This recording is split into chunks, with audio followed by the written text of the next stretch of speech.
Never been kissed? Never been touched ka? Bulalas ni Maricar habang kausap ang kaniyang kaibigan habang kumakain na magkakaibigan sa isang restaurant. Shh! Sige, laksan mo pa! Hindi pa narinig sa kabilang table. Pasinghal na tugon naman ni Virgie.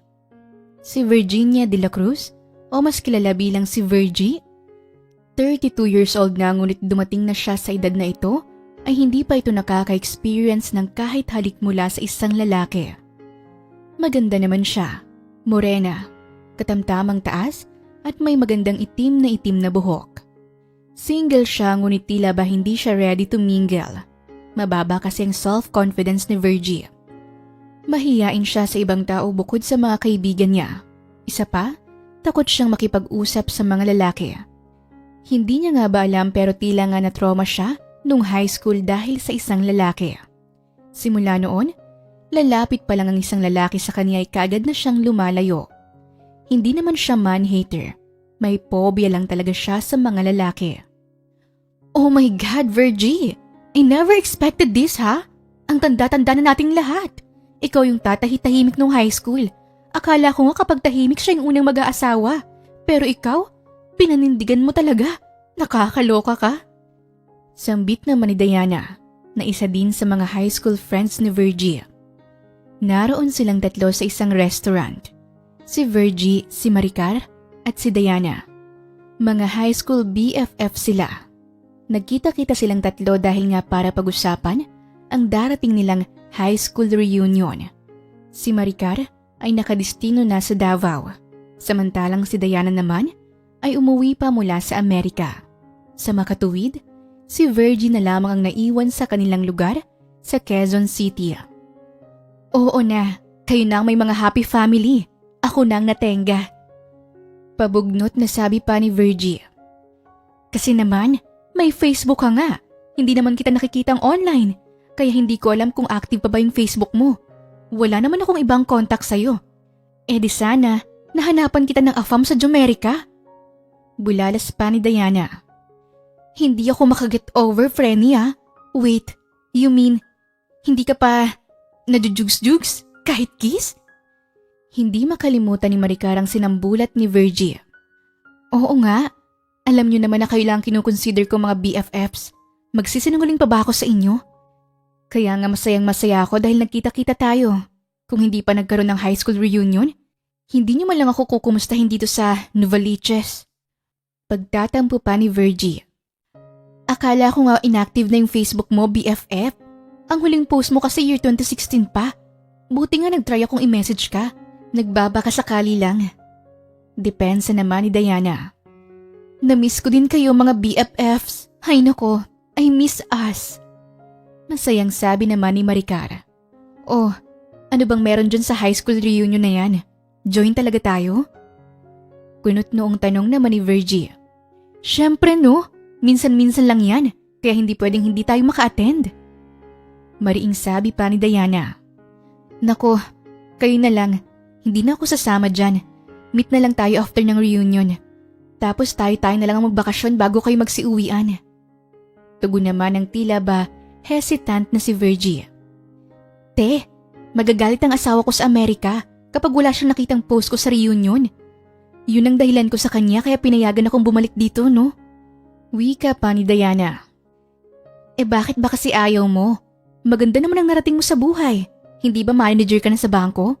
O kaya dapat proud ka sa mga kaklase natin, lalo na dun sa mga nambubulit sa atin nun. Sabat naman ni Maricar. Alam ko na kung bakit nagkakaganyan tong si Virgie. Si Miguel. Ayaw mong makita si Miguel. Nanlalaki pa ang mga mata ni Diana habang sinasambit yon. Namula naman bigla si Virgie at tila uminit ang ulo dahil sa kanyang narinig. Kumukulo ang dugo ko sa lalaking yon. Kaya pwede ba?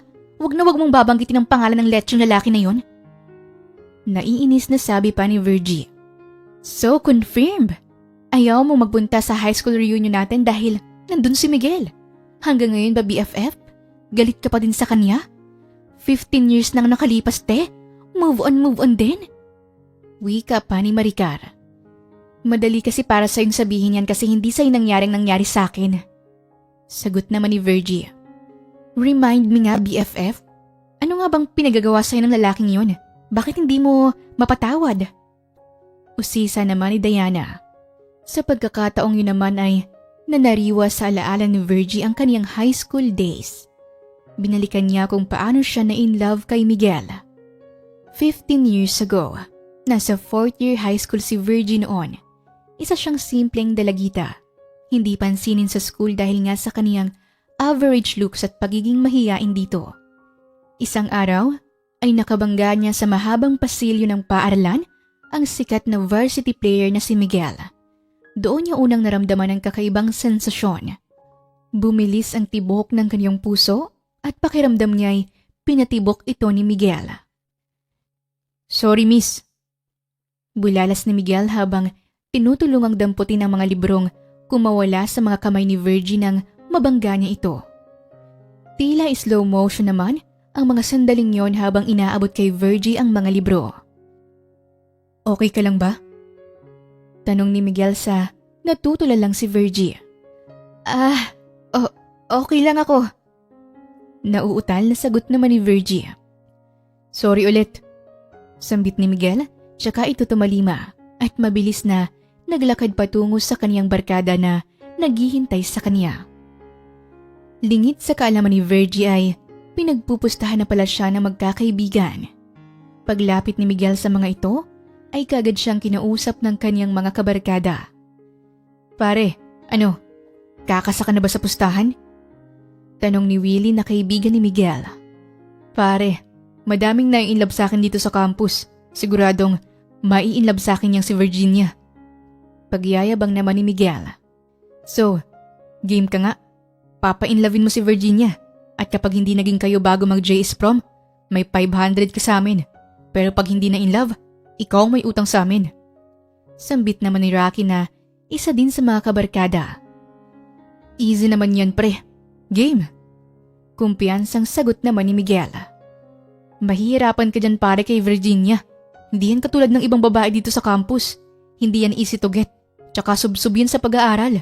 Malamang, matatalo ka sa pustahan. Kaya ihanda mo ng 500 pesos mo." Sabi naman ni Willie. "Watch me, mga pre. Wala pang humihindi kay Miguel de la Costa." Pagyayabang pa niya. Nang mga sumunod na araw ay hinihintay ni Miguel si Virgie sa tuwing uwian. Sinasamahan niya ito hanggang sa paglabas ng gate ng campus. "Virginia!" Paghabol ni Miguel sa kanya. Nagulat naman ang dalaga nang makita niyang tumatakbo papalapit sa kanya ang heartthrob na si Miguel. Napakunot na upa siya at napaturo sa kanyang sarili. "Ako ba?" Paglapit ni Miguel sa kanya ay humihingal pa ito. "Ang bilis mo namang maglakad." Bakit? May kailangan ka ba sa akin?" Pagtataka ni Virgie. "Sasabayin lang sana kita hanggang gate. Kwentuhan lang."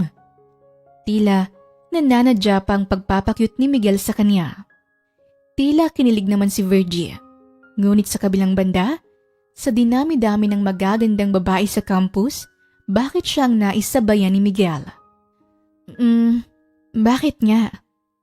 Pag-usisa pa niya. "May magagalit ba kapag hinatid kita?" Patuloy sa pagpapakyut ang lalaki. Napalunok naman si Virgie sa narinig. Wala naman. Pero sigurado ka ba?" "Oo, hahatid lang kita. Yan ay kung okay lang sa'yo. Pero kung hindi, sige, alis na ako." Wika pa ni Miguel at akmang tatalima na paalis. Humabol naman si Virgie at nagsabing, Okay lang. Kinakabahang sagot pa niya. Simula nga noon ay naging madalas ang paghatid ni Miguel sa kanya hanggang sa gate ng campus. Madalas ding samahan ni Miguel si Virgie sa library kung saan naging tambayan ni Virgie. Hanggang sa tinutulungan na nga ng dalagang binata sa mga homeworks nito. "Oh, ayan yung assignment mo sa math at sa science. Medyo nahirapan lang ako sa math pero natapos ko naman." Masayang inabot ni Virgie ang mga papel na yon kay Miguel. "Salamat, Virginia. Hulog ka talaga ng langit sa akin. Pasensya na't masyadong busy lang kami sa varsity dahil malapit ng regional game namin." Maamong sabi pa ni Miguel. "Wala yun. Kopyahin mo na lang yan. Baka kasi magduda ng mga teachers natin kapag nahalata nilang hindi mo sulat. Napapangiting sabi naman ni Virgie. Babawi ako sa'yo. Promise. Masayang sabi pa ng lalaki. Yung sinabi mo sa akin na maglilibot tayo sa mall? Tuloy ba? Nahutal na tanong ni Virgie. Ha? Mall? Nako, pasensya ka na. Tulad nga ng sinabi ko, masyado kaming busy sa team ngayon eh. Next time promise. Tapos, manonood tayo ng sine. Pangako pa ni Miguel. Ganun ba? Okay lang naman. Nahihiyang sabi pa ng dalaga. Sa kanyang batang edad, hayon nga't nahulog na ng tuluyan ang kanyang loob kay Miguel. Nabihag siya ng matatamis nitong mga salita at mga ngiti. Ngayon lang din kasi siya nakadama ng ganoong pagpapahalaga sa kanya. Madalas kasi hindi siya napapansin sa classroom ng ibang mga kaklase. Maliban sa mga kaibigan niyang sina Maricar at Diana. Kaya naman masayang-masaya siya sa atensyon na binibigay sa kanya ni Miguel. Samantala, nag-uusap naman ang barkada ni Miguel ng mga sandaling yon. Doon nga'y napag-usapan ang pustahan nila tungkol kay Virgie. Pare, malapit ng JS prom. Ano na bang balita dyan kay Virginia? Masyado mo na yatang inaabuso sa pagpapagawa mo ng mga assignments natin Pagbibiro pa ni Rocky. Hayaan nyo na munang samantalahin ko ang kabaitan niya. Mabilis lang naman yung ma-inlove eh. Tingin ko nga, hulog na sa akin. Don't worry. Tatanungin ko na lang siya bukas na bukas. At bukas na bukas din, i-break ko na. Para hindi na masyadong umasa sa akin. Pagyayabang pa ni Miguel. Grabe ang hard mo bro. Sasaktan mo talaga ng ganun si Virginia? Bulalas naman ni Willie. Pare, para magising siya sa realidad. Tsaka para hindi na din siya umasa. Tugon naman ni Miguel.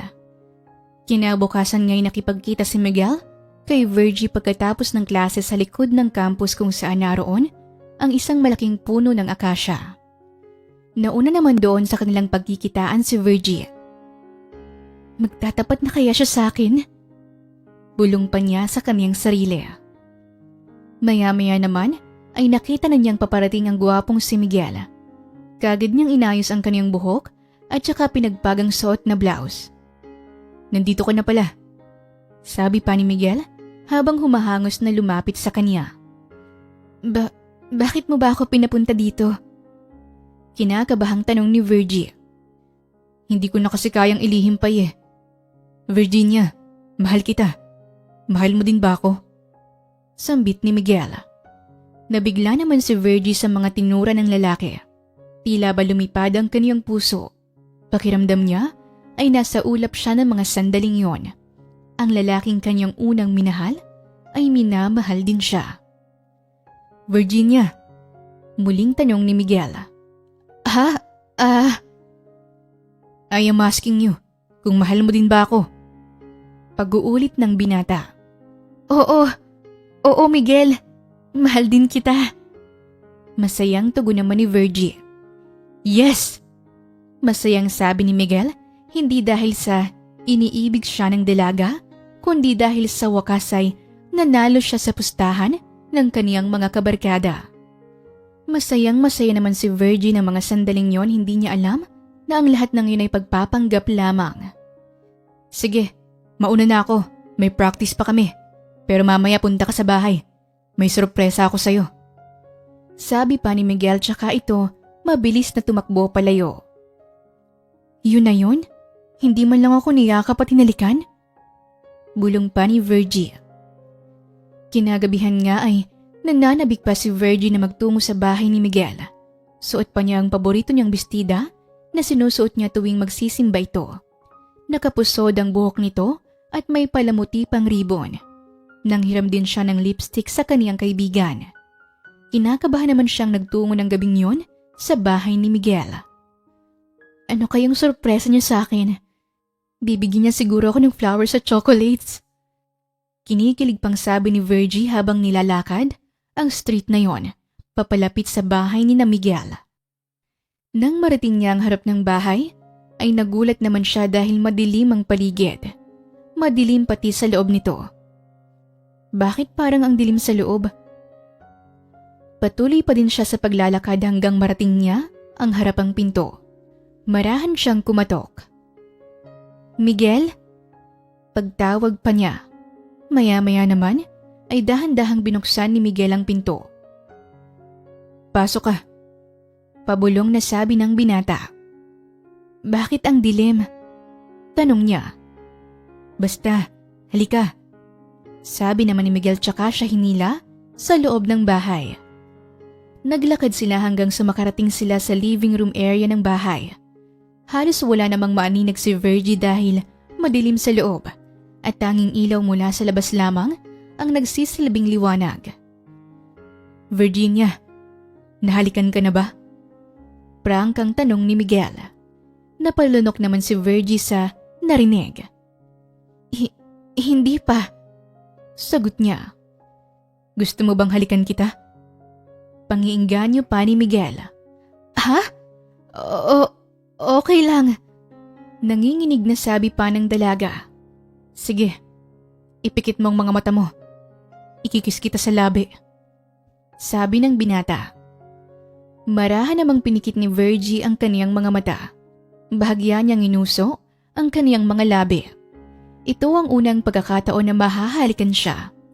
Hahalikan siya ng lalaking kaniyang pinapantasya, ang kaniyang inaakalang mahal din siya. 1, 2, 3. Sigaw ni Miguel, sabay naman ang pagbukas ng mga ilaw sa kabahayan. Biglang napamulat ng mga mata si Virgie at tila nasilaw. Kasabay ng pagdilat niya, ay nakita niya mga kabarkada ni Miguel na walang humpay sa pagtawa. Halos maihi ang mga ito sa paghalakhak sa kanilang nasaksihan. Napalingon siya kay Miguel na halos himatayin sa kakatawa sa kaniyang reaksyon. Nanlumo si Virgie. Ngayon nga'y napagtanto niya na pinaglalaroan lamang siya ni Miguel. Namuo ang mga luha niya sa kaniyang mata, hanggang sa unti-unti itong bumagsak sa kaniyang mga pisngi. Anong ibig sabihin ito? Bulalas ni Virgie. Break na tayo.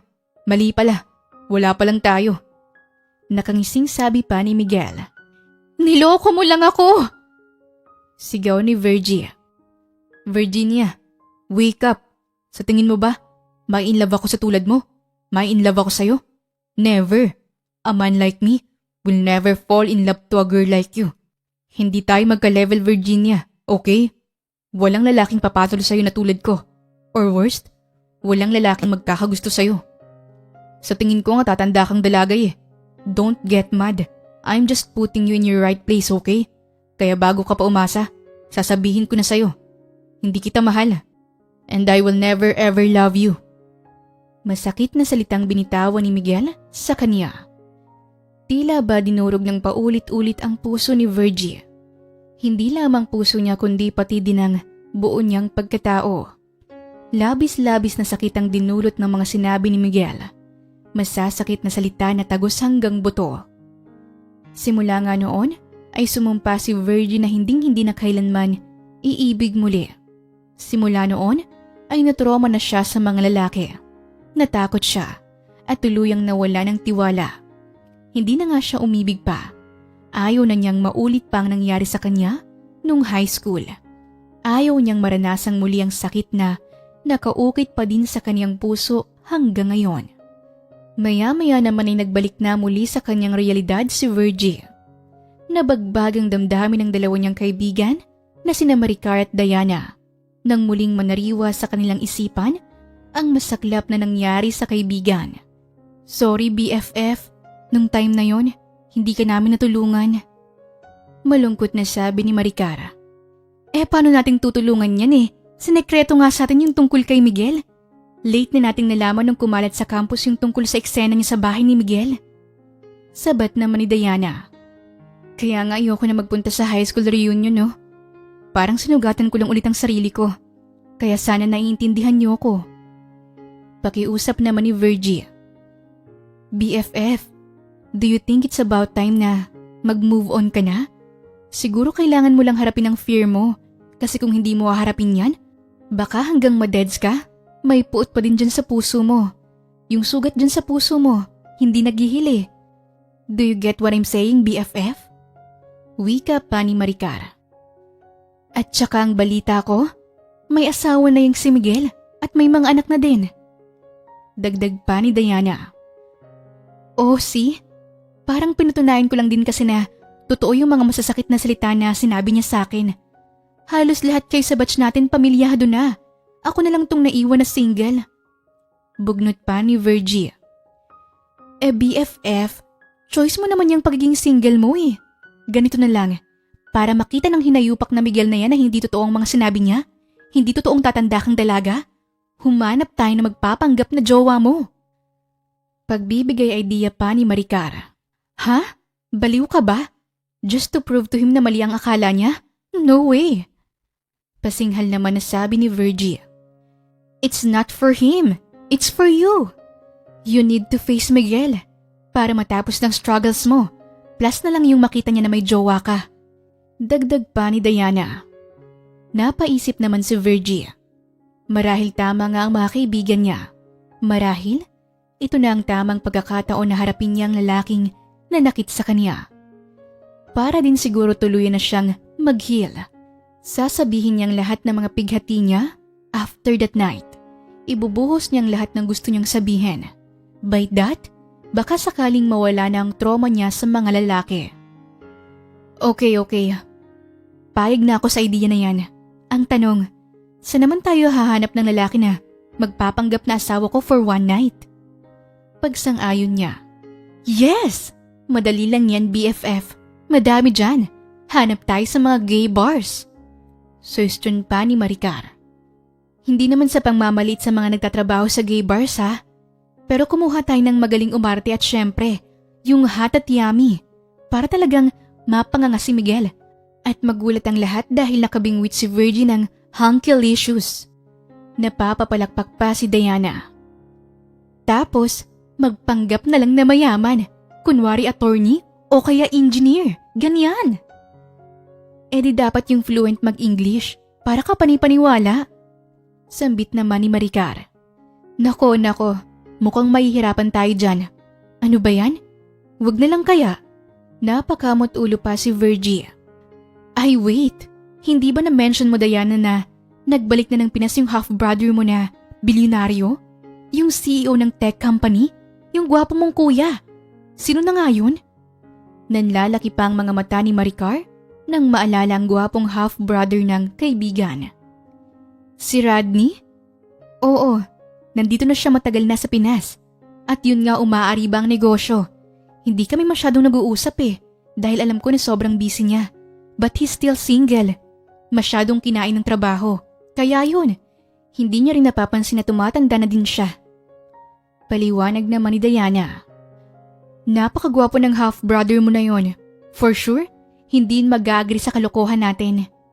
Pahayag naman ni Virgie. Bakit nga ba hindi kayo magkamuka? Ouch ha? Paano? Half-brother ko nga lang hindi ba?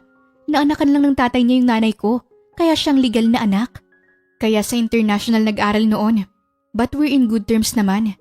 Paminsan-minsan nagkakamustahan. He's also asking me kung need ko ba ng help financially.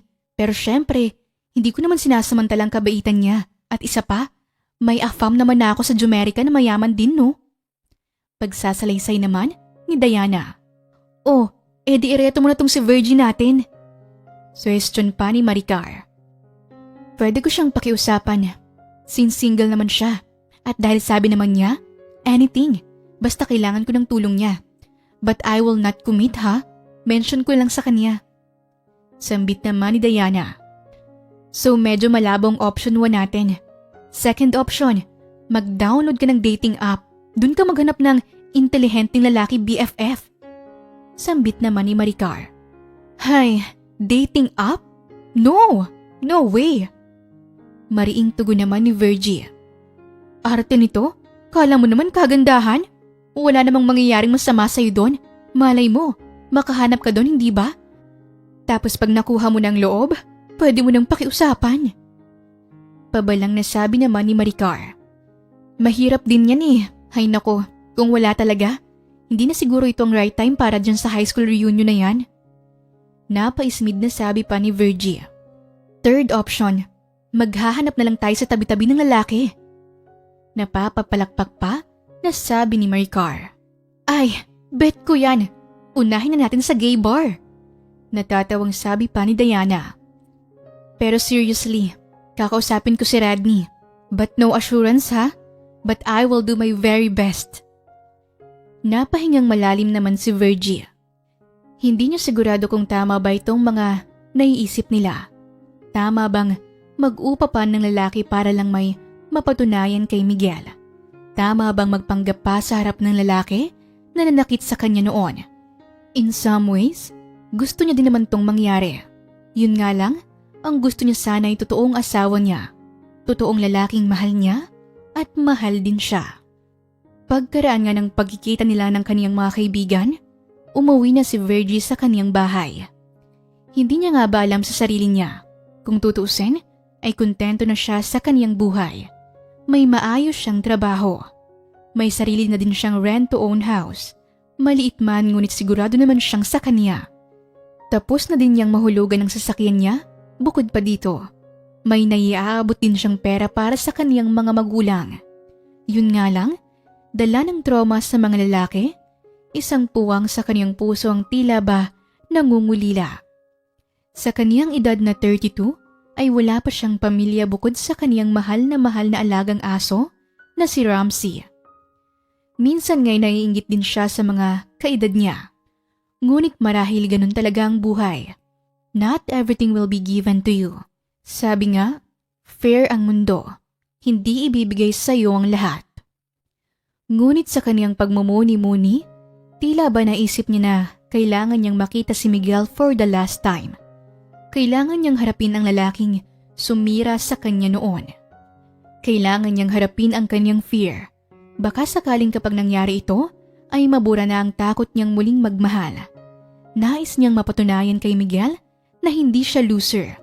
Hindi siya talunan kung kaya naman ay naisip niyang sumang-ayon sa plano ng mga kaibigan. Nang gabing yon bago siya matulog ay patuloy naman siya sa pagbabrowse ng kaniyang cellphone. Doon ay nakita niyang isang advertisement tungkol sa isang dating site. Ito na nga din marahil ang tinutukoy ng kaniyang mga kaibigan. Huminga siya ng malalim at saka naman niya pinindot ang install button ng nasabing dating site application sa cellphone. Mabilis naman niyang na-install ang app. Doon ay humihingi lang ito ng ilang personal information ng dalaga. At sa nang humingi ang nasabing app ng picture, nagdalawang isip siya kung ilalagay ba niya ang totoo niyang litrato. Maya-maya naman ay biglang lumundag sa kanyang tabi ang kanyang alagang labrador na si Ramsey. Ramsey, hindi ba sabi ko sa'yo? Doon ka matulog sa bed mo. Ang sikip-sikip na natin dito sa kama. Hindi ka na baby, okay? Pagkausap pa ni Virgie sa kaniyang alaga. Bigla naman siyang dinilaan sa mukha ng aso na tila ba naglalambing sa kanya. Maya-maya pa'y naisip niyang picture na lang ni Ramsey ang gawin niyang profile photo sa kaniyang account sa dating app. Smile ka muna Ramsey para tabi tayong mag-sleep. Kagad na kinuhanan ng picture ni Virgie ang nakangiting labrador. Ayan, ang pogi-pogi talaga ng big baby ko na yan. Sambit pa niya, sabay hinimas ang ulo ng aso. Pagkatapos nga noon, ay nahiga na ito sa kaniyang tabi. Kagad namang inupload ni Virgie ang kuha niyang litrato ng kaniyang alaga. Pagkaraan, ay nag-isip siya ng pangalan na ilalagay doon. Girl with a big heart? Baka isipin nila may malaki akong dibdib. Ano kaya? Average girl. Yun na lang. At nilagay niya ang name sa kaniyang account ay average girl. Kasunod noon ay naglagay siya ng kaniyang description sa kaniyang sarili. Just a normal girl, looking for a man that will keep me company for one night. Natuwa naman siya nang matapos na niyang magawa ang kaniyang account. Nag-browse siya ng nag-browse sa dating site. May ilan siyang nakikitang mga gwapo, may mga hindi masyado, at may ilan pang naghahanap lang ng panandaliang aliw. Hay, bakit ba kasi ako nag-download pa nito? Parang wala naman akong mapapala dito eh. Bulong pa niya. Makatulog na nga lang? Nilapag niya sa lamisita sa tabi ng kama ang kanyang cellphone at saka naman niya niyakap ang kanyang very lovable na Labrador. Nang ipipikit na niya ang kanyang mga mata, ay bigla namang tumunog ang kanyang cellphone. May nag-notify na message sa kanya. Mabilis niyang kinuha ang cellphone at doon nga'y nakita niya na may natanggap siyang mensahe mula sa dating site. Agad niyang napansin ang mukha din ng aso bilang profile picture nang nagpadala ng mensahe. Na-curious naman siya at kagad binuksan ang message. Hi, average girl? Huh? Not your average guy? Binasa niya ang profile name nang nagpadala at kasunod ay binasa niyang description nito. A busy guy in bustling city, a man who forgets that the real happiness in life is free, and that is genuine love. Napakalalim naman ng taong to. Sambit pa niya. Nag-reply siya sa message ng lalaki. Hello. Kumusta? I'm okay naman. Thanks for asking. Tugon pa niya. Ang cute naman. Parehong dugang profile photos natin. Sabi pa ng kachat niya. Oo nga eh. Dog mo din yan? Pag-usisa naman ni Virgie. Oo. She's a golden retriever. Sagot pa ng lalaki. Anong name? Tanong pa ni Virgie na halatang malaki ang interes sa mga aso. She's Marga. Ikaw, Labrador yan, right? Anong name? Balik tanong pa ng kaniyang kachat. He's Ramsey. Tugon pa ni Virgie. Nice name. And ang cute niya. Tugon pa ng lalaki. Cute din ang dog mo. Anyway, kung hindi mo mamasamain, ilang taon ka na ba? Ako kasi medyo wala na sa kalendaryo ang edad eh. I am 32 na. Baka ate mo na ako. Tila naman nag-i-enjoy na si Virgie sa pakikipag-chat. Oh, really? We're almost the same age. 34 naman ako. Sabi pa ng kaniyang kachat. If you don't mind ulit, are you single? Pag-usisa pa ng dalaga. Very much single. Ikaw, married, separated or single? Parang ikaw, single din. Kasama ko lang sa house ay ang far kid ko na si Ramsey. Sagot naman ni Virgie. Anong ginagawa mo dito sa dating site? Pag-usisa pa ng lalaki. Nakasulat dyan sa description ko. Ikaw, anong ginagawa mo dito? Balik tanong naman ni Virgie. Ilang segundo naman bago sumagot ang kachat niya na marahil ay binasa ang kaniyang caption. So, naghahanap ka ng lalaking sasamahan ka for one night? Tama ba, Miss Average Girl? Oo sana pero mukhang mahihirapan ako na maghanap dito. Reply naman niya. Naku-curious naman ako dyan. Anong gagawin ba ng lalaking hinahanap mo? Usisa pa ng lalaki. Baka mawirduhan ka ha? Okay lang. Tugon pa nito. May high school reunion kasi kami. Halos lahat ng kabatch ko. May mga asawa at pamilya na. Ako lang yata ang single sa lahat at bukod pa doon, may gusto lang akong patunayan sa isang lalaki na kaklase ko noon. Pagsasalaysay pa ni Virgie. Hindi nga ba alam ng dalaga ngunit tila ba magaan ang loob niya sa kaniyang kachat. Tila matagal na niyang kakilala ang lalaki. What a coincidence. You know, my sister asked me kung pwede ba daw akong magpanggap na asawa ng friend niya for their high school reunion. Sambit pa ng kaniyang kachat. Nang mabasa ni Virgie ang mga salitang iyon, ay tila ba kinabahan siya. Ang lalaking yun nga kaya ay ang stepbrother ng kaniyang kaibigan? Hindi alam ni Virgie kung ano ang magiging reaksyon niya at tugon sa huling mensahe sa kanya. Miss Average Girl, ikaw ba si Virginia de la Cruz? Direktang tanong ng binata. Confirmed, ang lalaking yun nga ay walang iba kundi ang stepbrother ni Diana na si Rodney Punzalan. Natatakot naman siya kung ano ang magiging tugon niya sa lalaki. Alam niya kasing napakagwapo ni Rodney, samantalang siya ay isang average-looking girl. Hindi naman siya ganun kaganda pero hindi din naman siya pangit. Hindi nga lang siya sumusunod sa mga usong pananamit at hindi din makulorete sa muka. Ngunit kung tutuusin nga ay meron naman siyang pleasing physical appearance. Oo, ako nga si Virginia de la Cruz. Ikaw ba si Rodney? Tugon ni Virgie. Yes, ako nga ito. What a small world. Sambit pa ng lalaki. Nako, nakakahiya naman pala sa'yo. Dito pa tayo nag-meet sa dating app. Ano bang ginagawa mo dito? Sunod-sunod na pahayag ni Virgie. My assistant just installed this app on my phone. Loko yun eh. Wala daw kasi akong pagkakaabalahan. Hinahanapan ako ng girlfriend. I just opened it now. But a coincidence naman. Sambit pa ni Rodney. Grabing coincidence naman to. Yung lalaking nirereto sa akin ni Diana, dito ko din nakita sa dating site? Lord, siya ba talagang lalaking magsasalba sa akin? Wika pa ni Virgie sa kaniyang sarili. Teka, bakit dito ka naghanap sa dating site ng makakasama mo? Tsaka mukhang grabe ang atraso sa'yo ng lalaki na yun from high school Mensahe mula kay Rodney. Kung hindi na ikwento sa'yo ni Diana, medyo may trauma kasi ako na pakipaghalubilo sa mga lalaki. Medyo hesitant ako na makipag-usap sa kanila ng personal. Ngayon nga na true online lang, ngayon ko lang na-realize sa sarili ko na kaya ko palang makipag-interact kapag hindi ko personal na nakikita ang kausap ko. Sorry Ito siguro yung effect ng ginawa sa akin ng kaklase ko nung high school. Mahabang salaysay pa ni Virgie. Loko yung lalaking yun So for more than 15 years, never kang nakipag-date? Never kang nagka-boyfriend? Tila baramdam ni Virgie ang pagkagulat ni Rodney sa message nito. Weird ba?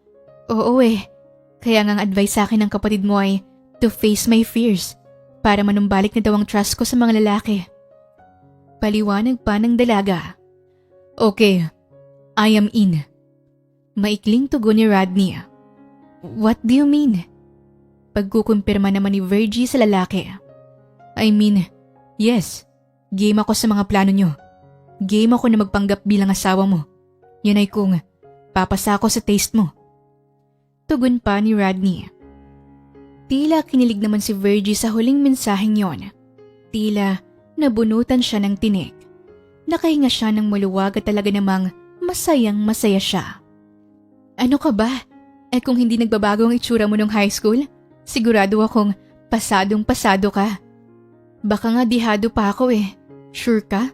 Okay lang sa'yo? One night lang naman. After that night, balik na sa dati. Tapos kahit anong hilingin mo, gagawin ko. Ngayon pa lang, sobra-sobra na akong thankful sa'yo, Rodney. Sambit pa ng dalaga. You're welcome. Sabi ko din naman kay Diana na anything na i-request niya ay gagawin ko para makabawi naman sa kanya.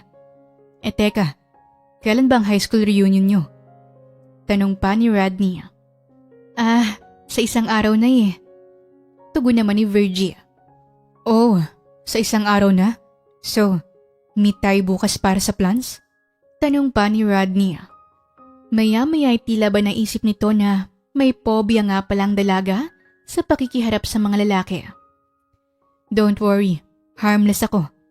Sa public place tayo magmi-meet para komportable ka. Sa totoo lang naman kaya namang makipag-usap ni Virgie sa mga lalaki. Marami din siyang katrabahong lalaki at ilang kaswal na nakakasalamuha pero iba ang takot niya kapag may motibo na. Kapag dumadating na sa puntong liligawan o nagpaparamdam na ng panliligaw ang isang lalaki. Sign yon para muling magbalik ang trauma niya. Sa puntong yon, feeling naman ni Virgie ay safe ang makipagkita kay Rodney. Yun nga lang, baka mailang siya dahil alam niya kung gaano kagwapo si Rodney. Walang-wala sa kalingkingan, nito ang itsura ni Miguel. Sige, pwede naman ako bukas after work. Pero ikaw, okay lang ba sa'yo? Balita ko kasi sobrang busy mo daw Sabi pa ng dalaga. I will make time for you, Virgie. Napangiti naman ng dalaga sa huling binitawang salita ni Rodney. Okay, sige. Message ko na lang sa'yo kung saan tayo bukas na magkikita. Salamat ulit at good night. Pagpapaalam pa niya sa kaniyang kachat. Nagpaalam na din sa kanya si Rodney sa kanilang chat. See you tomorrow. Miss Average Girl. Tsaka niya nilagyan ng smiley emoji ang kaniyang huling mensahe. Pagkatapos ng mahabang chat conversation ni na Virgie at Rodney, ay mabilis niya namang tinawagan ng kaniyang mga BFF. Doon nga'y binalita niya kaagad ang mga nangyari sa dating site.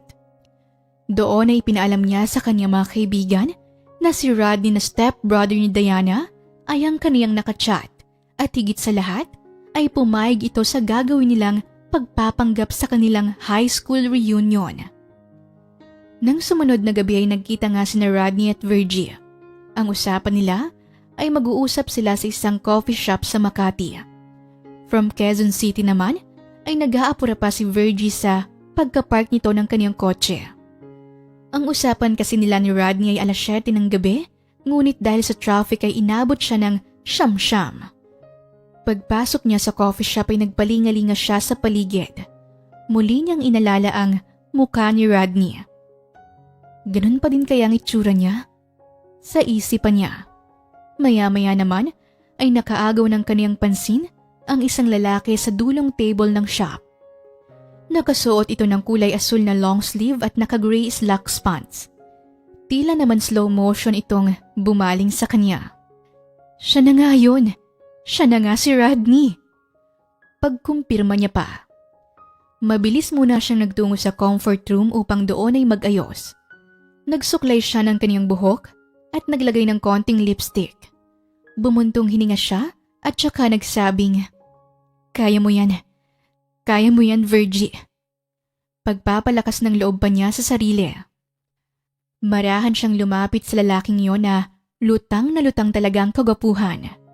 Tumayo siya sa harapan ng lalaki at mula naman sa pagbabrowse nito ay dahan-dahang inangat ng lalaki ang paningin nito. Rodney? Rodney Punzalan? Masayang pagkumpirma ni Virgie. Yes, Virginia. Virginia de la Cruz. Tugon naman ang binata. Virgie na lang. Sambit pa ng kinakabahang dalaga.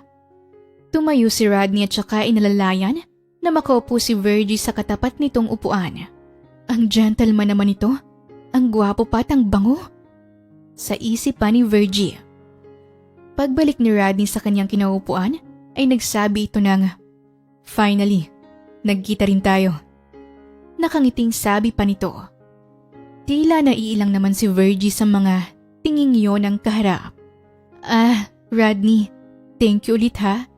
Hindi ko akalain na papayag ka sa kalokohan naming magkakaibigan. Panimula pa ni Virgie. All for my sister Diana.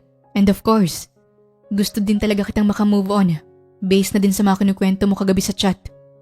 Sabi pa ni Rodney. Thank you. Sinserong tugon naman ng dalaga. You know, you didn't deserve the treatment. Kwento sa akin ni Diana ang buong detalye ng nangyari sa'yo. And I am so sorry dahil doon. And also because of that, hindi ka natuloy nag-entertain ng mga lalaki. Tinitigan naman siya ni Rodney habang sinasambit ang mga salitang yon. Baka naman ito ang way ni Lord para mag-meet tayo. Bulong naman ni Virgie. Ano yun? Tila narinig naman ni Rodney ang sinabi ng kaharap. Wala. Sabi ko hindi pa talaga time para sa pakikipagrelasyon. Baka ang will ni Lord ay tumanda akong dalaga. Sabi pa niya. That's not true. You're beautiful. Maniwala ka lang. Darating ang tamang lalaki para sa'yo. Sambit ni Rodney. Aray ko, parang sinabi niyang hindi talaga ako maganda. Sa isip pa ni Virgie sabay nabulunan sa iniinom na tubig. Oh, are you okay? Okay lang ako. I'm fine. Ikaw, wala bang magagalit sa gagawin nating pagpapanggap? Usisa pa ni Virgie. Like what I've said, single ako. Single by choice. Saad pa ni Rodney. Okay. Sayang naman ang lahi mo kung hindi ka mag-aasawa. Bulong ni Virgie. This time ay narinig naman ng binata ang mga sinabi ng dalaga. Natawa ito sa tinura ng kaharap. Bata pa naman ako 34 pa lang ako. For sure isang araw, titibok din tong puso ko sa right girl na hinihintay ko. Sabi pa ng binata, sabay tingin sa kanya. Napaismid naman si Virgie sa tinura ng lalaki. Hindi niya ba alam kung mag-aalangan siya o ngingiti sa lalaki. Nang sandali niyang yon, ay unti-unting nadugtungan pa ang koneksyon ng dalawa mula sa chats nila kagabi. Mas naging komportable si Virgie sa usapang yon. Ang pangamba niya ay naglaho na. Naging at is siya nakausap ang binata. Pakiramdam niya ay ang gaan-gaan ang loob niya habang kinakausap si Rodney. Ganon din naman ang binata sa kanya. Parang same wavelength kasi sila. Kumbaga, nagkakaunawan sila pati sa mga simpleng bagay. Halos tumagal nga ng 3 oras ang kwentuhan na yon bago nila pag-usapan ng magiging plano nila sa high school reunion ni Virgie.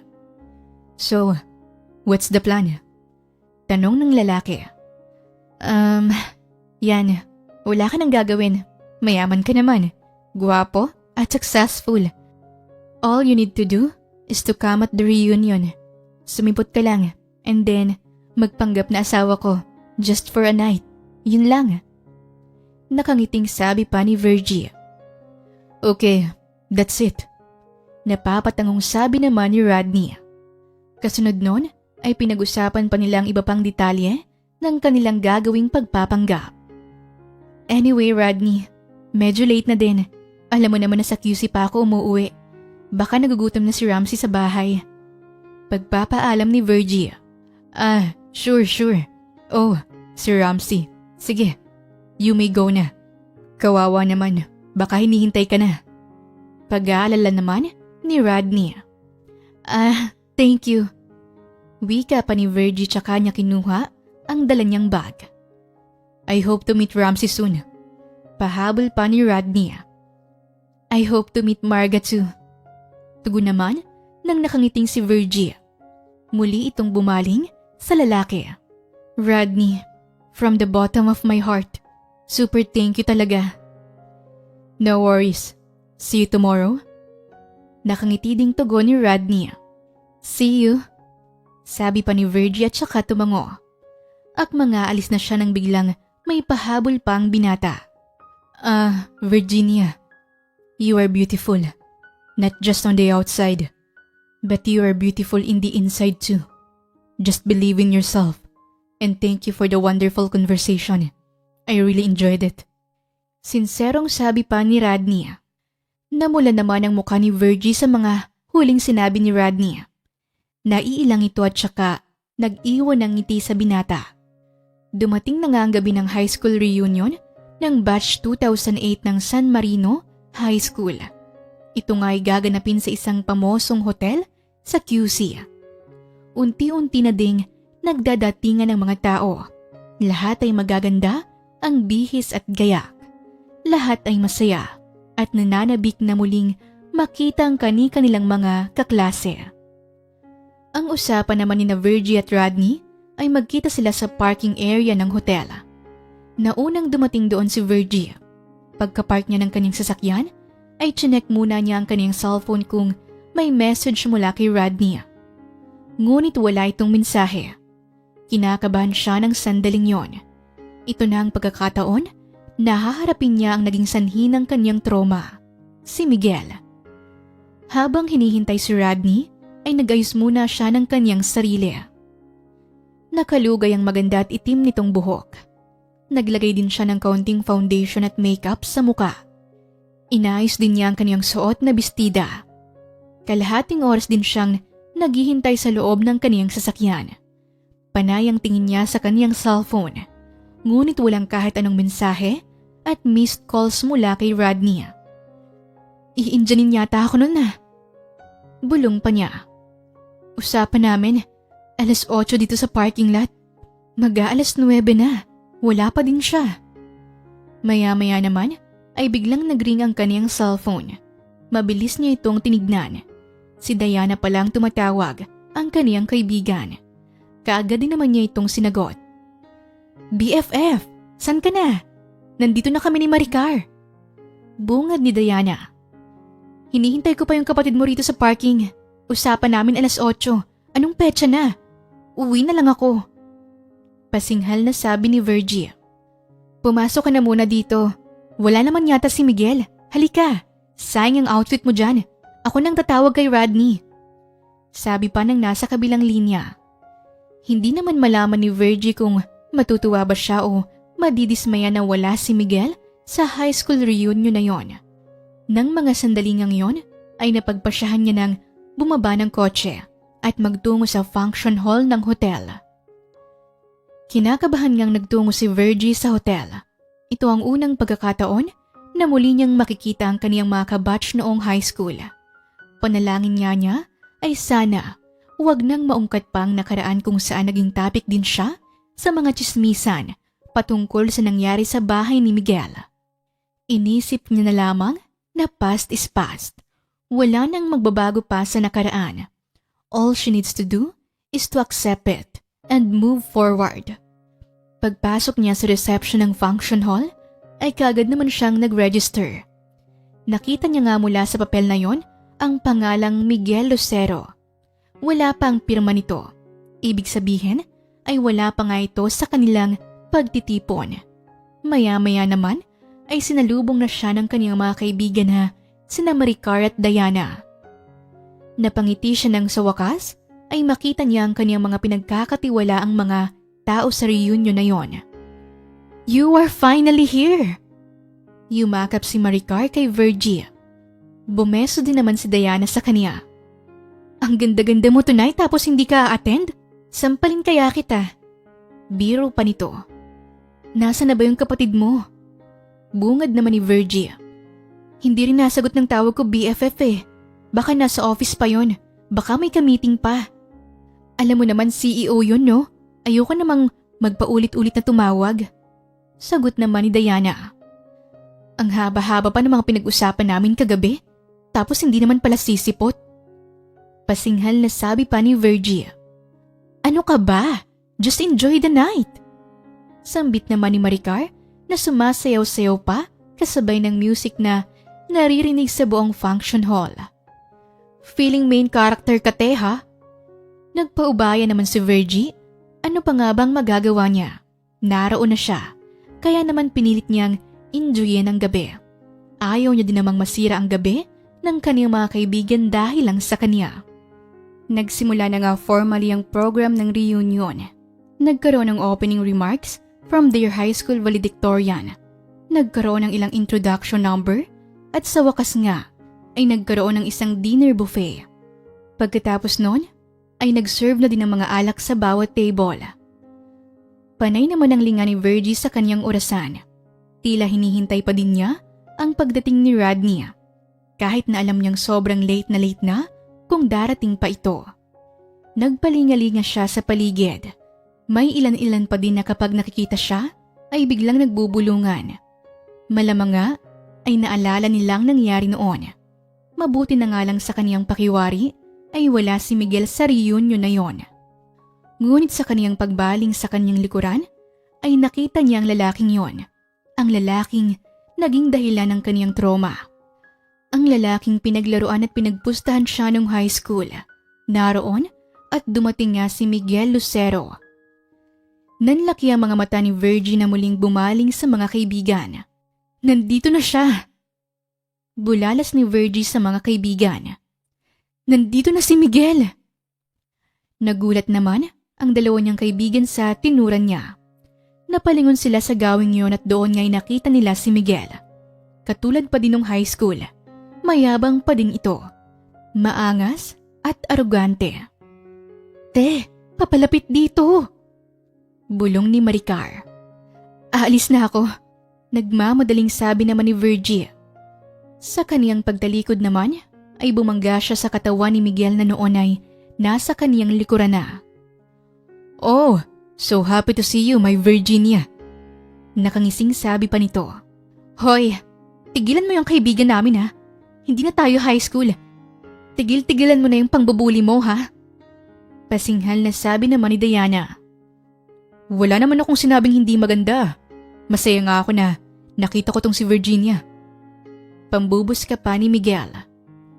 Namumutla naman at hindi malaman ni Virgie ang kaniyang gagawin. Ngunit kailangan niyang harapin ang tagpong ito. Kailangan niyang harapin si Miguel. Pwede bang layuan mo ko, Miguel? Paglalakas loob na sabi pa ni Virgie. Oh, hindi ka ba na-excite na makita ako? Kumusta ka na ba? Nakangising sabi pa nito. Miguel, please. Umalis ka na sa harapan ko dahil baka kung ano pang magawa ko sa'yo. Hindi pa ba sapat yung panloloko mo sa akin nung high school? Matatanda na tayo kaya act at your age. Masungit na sabi pa ni Virgie. Kinakamusta ka lang eh. Ano, married ka na ba? May pamilya na? Ay, oo nga pala. Pusta ko pala noon. Tatanda kang dalaga. Natatawa pang sabi ni Miguel. Ako, I am very happy right now. May magandang trabaho, may pamilya, at may magandang asawa. Pagyayabang pa nito. O tapos? Nakataas kilay pa si Virgie. Alam ba ng asawa mo ang mga kalokohan mo nung high school? Pinaglaruan niyo ang isang babaeng walang kalaban-laban sa'yo. Pinaibig mo at pinaglaruan at pinahiya. You know what? Bahala na ang karma sa'yo. Maybe ngayon maganda ang buhay mo, pero maghintay ka dahil may kalalagyan ng mga tulad mo. Naging miserable ang buhay ko dahil sa'yo. Na-trauma ako dahil sa'yo. Pero sabi ko nga, ito siguro ang way ni Lord para ilayo ako sa mga katulad mo. Swerte ako dahil hindi na ako naka-encounter ng katulad mo. Malas ng asawa mo dahil napulot ka niya. Ito na ang mga salitang matagal nang nais isang bulat ni Virgie. For 15 years, nakaharap niyang muli ang lalaking yumurak sa kanya. At ngayon nga ay nasabi na nito ang gusto niyang sabihin sa lalaki. Ang masasakit na pinagdaanan niya at kung paano ito nakaapekto sa kanya. You are still nothing. You are still a loser. Mariing sabi ni Miguel. Look at you. Malamang walang nagtangkang pumatol sa tulad mo. Nahalikan ka na ba? Baka nananabi ka pa rin sa halik. Panunuya pa ng aroganting lalaki. Akma namang sasampalin na ni Virgie ang lalaki nang biglang may sumigaw na lalaki mula sa entrance. Honey! Malakas na sigaw nito. Halos lahat naman sa function hall na yon ay napatingin sa lalaking yon. Naka-coat and tie at halatang mayaman. Napakasimpatiko nito at talaga namang lutang na lutang ang kagapuhan. Paglingon ni Virgie sa lalaking yon ay nanlaki ang kaniyang mga mata. Napanganga siya at nasabing, Rodney? Mabilis na lumapit sa kaniyang lalaki. Naagaw naman ng mga ito ang atensyon ng lahat.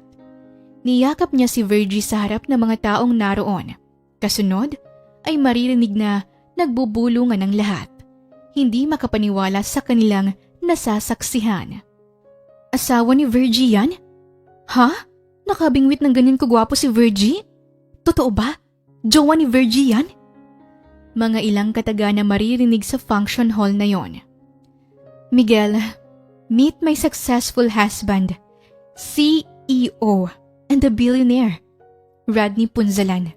Mayabang na pagpapakilala ni Virgie. Napanganga naman si Miguel sa kaniyang nakita.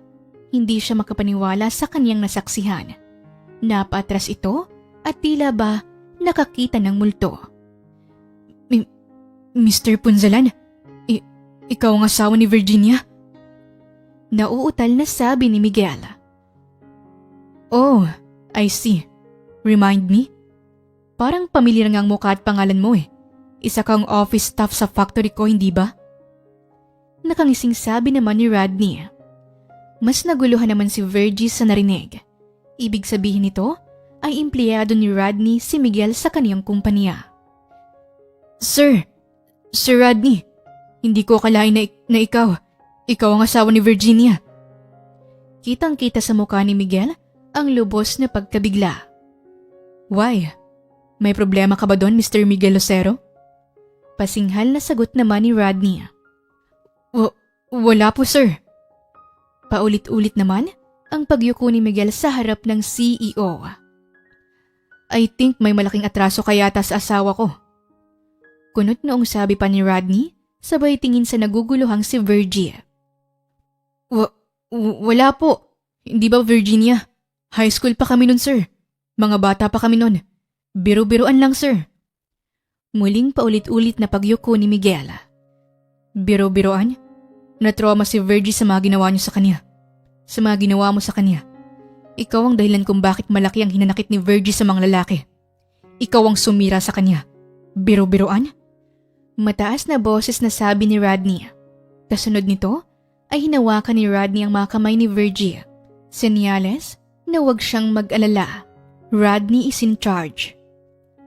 Nang mga sandaling yun naman ay naging kumpiyansa si Virgie. Tila naging knight in shining armor niya si Rodney. Tila ba naging palagay at mahinahon ang pakiramdam niya. And by the way, Mr. Lucero, medyo nalate ako rito sa high school reunion nyo dahil naging abala ako sa mga documents na nakita ko under your name. Masama ito, Mr. Lucero. Nag-random audit kami sa department mo at ang laking pera palang nawawala under your supervision. Ang daming loopholes ng mga liquidations mo. At ang masama pa, na-approve ng accounting department na naglustay ka ng pera ng kumpanya. Pera ng kumpanya ko. Pagsambulat pa ni Rodney kasunod ay inabot kay Miguel ang hawak nitong envelope na naglalaman ng mga dokumentong nagpapatunay ng pagdidispalko ng pera ng kumpanya. Nagulat naman si Miguel sa pagbuklat niya ng envelope na yon. Namuo ang mga pawis nito. Halatang halata sa kanyang itsura ang labis na kaba at pagkatakot. Hanggang sa maiyak na lamang ito na bigla na lamang lumuhod sa harapan ni Rodney. Sir, I'm sorry. Sorry sir. Hindi ko sinasadya na magalaw ang pera ng kumpanya sir. Hindi na mauulit sir. Pagmamakaawa pa ni Miguel na para bang bata na umiiyak. Gulat naman ang lahat ng naroroon sa kanilang nasasaksihan. Hindi nila lubos akalain na gagawin ito ng arugante at mayabang na si Miguel. Si Miguel na akala mo kung sinong hari at mataas, hayon at nakaluhod at nagmamakaawa. Sa akin ka ba dapat humihingi ng tawad? Humingi ka ng tawad sa babaeng ginawan mo ng masama. Buliyaw ni Rodney tsaka nito tinapik ang kamay ng lalaki na nakahawak sa kaniyang pantalon.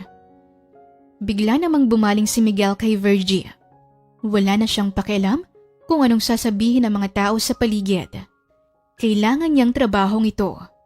Virginia, patawad. Patawad sa mga nagawa ko sa iyo nung high school. Sorry dahil pinaglaruan kita. Sorry dahil niloko at nasaktan kita. Patawad Virginia. Sana mapatawad mo ako. Napapahiya na ako dito please. Umiiyak na pagmamakaawa ni Miguel sa dalaga. Hindi ko gustong makita ka ng lahat sa ganyang kalagayan. Hindi ko ginusto na ipahiya ka. Hindi ko ginusto na masadla ka sa ganyan.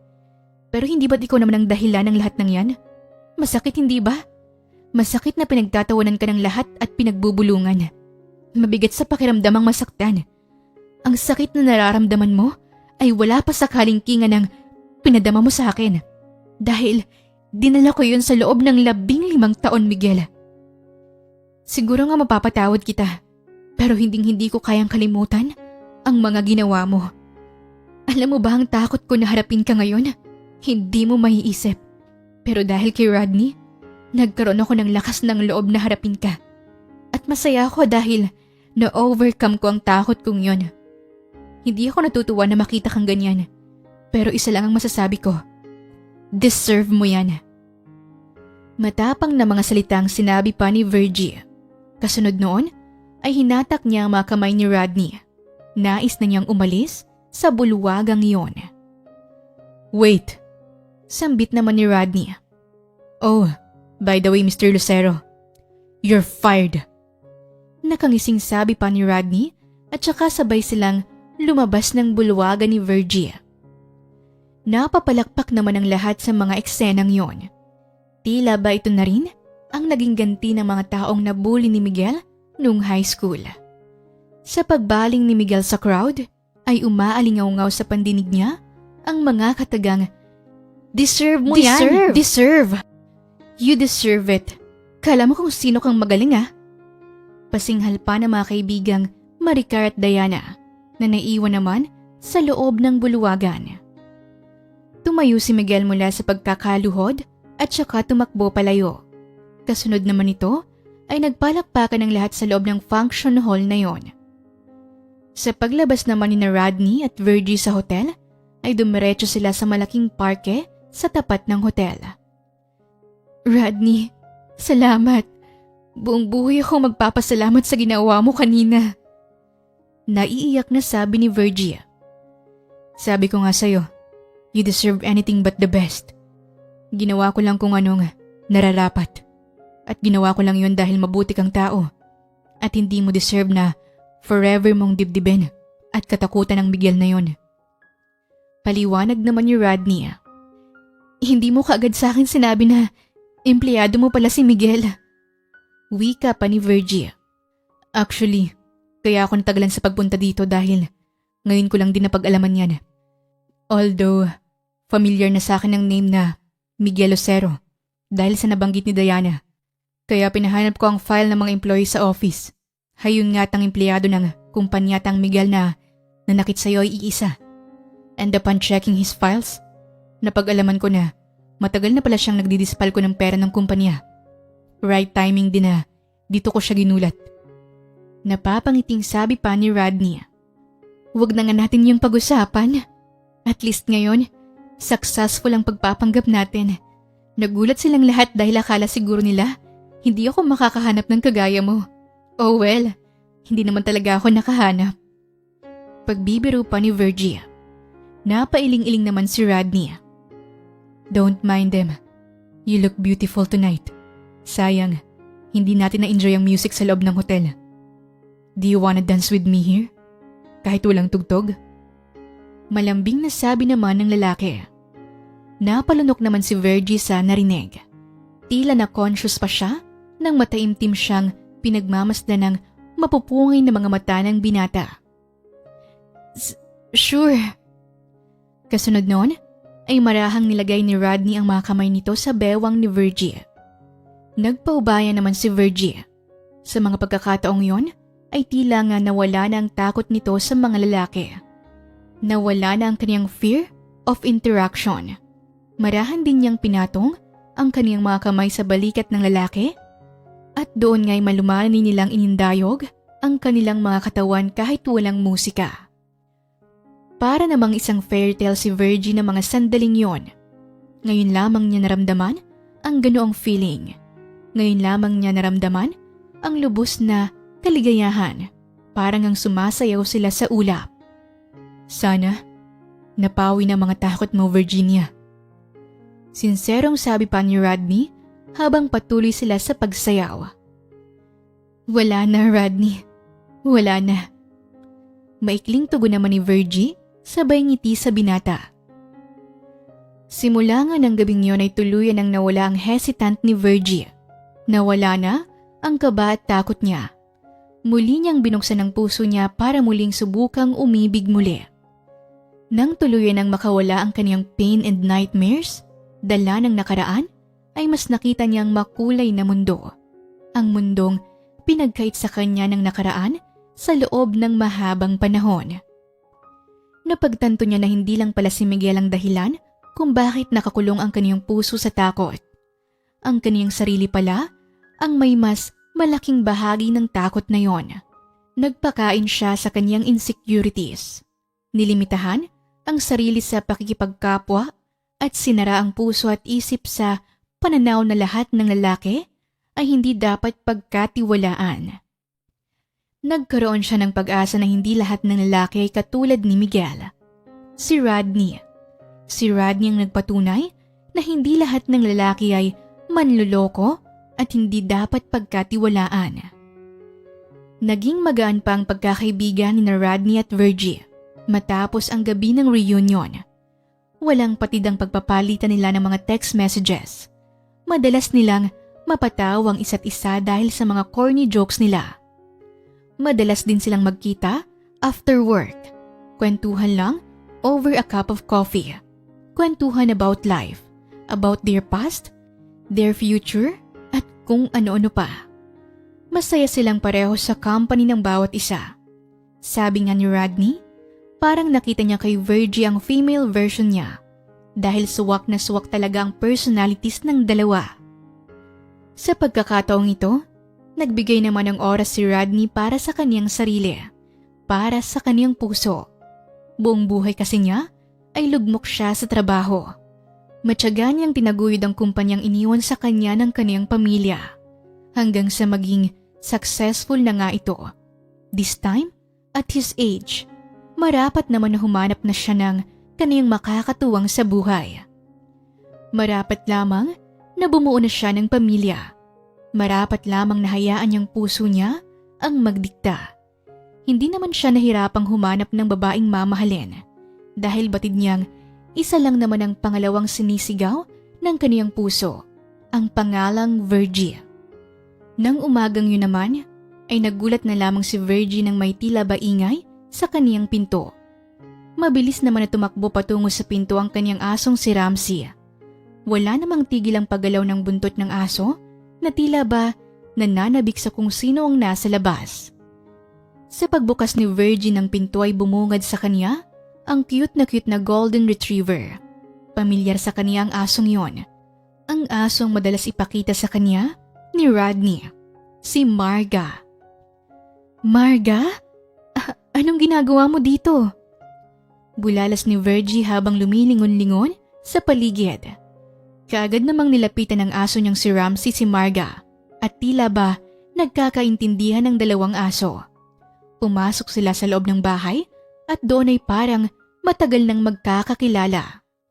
Kasunod naman ay lumabas sa magarang kotse na nakaparada sa tapat ng bahay niya ang napakasimpatikong si Rodney. Rodney? Nakangiting sabi ni Virgie. Surprise. Mabilis na lumapit naman sa kanyang lalaki na may dala pang bouquet of flowers. Anong ginagawa mo dito? Pagtataka pa ni Virgie.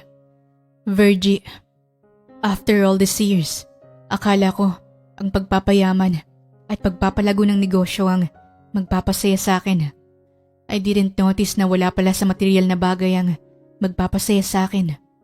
Simula nang magkakilala tayo sa dating site, hanggang sa magkausap tayo ng personal sa coffee shop, sa pagsama sa iyo sa reunion, hanggang maging regular ang pagte-text natin at pagkikita after office hours, na-realize ko na ikaw pala ang tunay na magpapasaya sa akin. Virgie, I hope totally nag-heal ka na from your past at sana bigyan mo ako ng pagkakataon na mahalin mo. Mahal kita, Virginia. Mahal kita, Virgie. Sinserong pagtatapat ng pag-ibig ni Rodney sabay inabot ang napakagandang bouquet of flowers sa dalaga. Namutawi naman ang ngiti sa labi ni Virgie. Buong puso niyang tinanggap ang mga bulaklak na yon. Ngayon nga ay sigurado na din siya sa kanyang nararamdaman. Wala ng takot, wala ng pangamba. Handa na siyang sumubok na magmahal muli. Rodney, mahal din kita. Tinulungan mo akong ma-overcome ang fear ko. Hindi ko namalayan, along the way, na nahuhulog na ang loob ko sa'yo. Mahal kita, Rodney. Naiiyak na sambit naman ni Virgie. Nanlaki naman ang mga mata ni Rodney sa kanyang narinig at napasigaw pa ng, Yes! I love you! I love you so much, Virginia! Nangingiyak din na wika pa ni Rodney. Marahan niyang hinaplos ang mukha ng dalaga at saka niya dahan-dahang hinagkan ang mga labi nito. Kasunod naman noon ay bigla na lamang silang tinahulan ng kanilang mga alagang aso, dahilan upang mapatigil ang kanilang mga halik. Ang kulit niyo ah! Masayang pagsaway pa ni Virgie. Naging maganda ang relasyon ng dalawa. Nagtiwala muli si Virgie sa lalaki. Hinayaan niya ang kanyang puso ang magdikta. Buong puso niyang pinagkatiwalaan si Rodney. Ngayon na wala na siyang takot at trauma, mas naging masiyahin pa si Virgie. Wala na din ang insecurities niya, kaya naman mas naging confident na siya sa kaniyang sarili. Mas malakas ng self-esteem niya kung kaya't mas naging very attractive pa ang physical appearance ni Virgie. Matapos nga ang isang taong pagiging nobyo at nobya ng dalawa, ay nagpakasal na din ang dalawa. Sabi nga nila, huli man daw at magaling, makakarating pa din. Dahil sa kanilang mga edad na hindi bumabata, ay nag-isang dibdib na din sila. Maganda din naman iyon dahil pareho na silang accomplished individuals. Isang bilyonaryong CEO, si Rodney.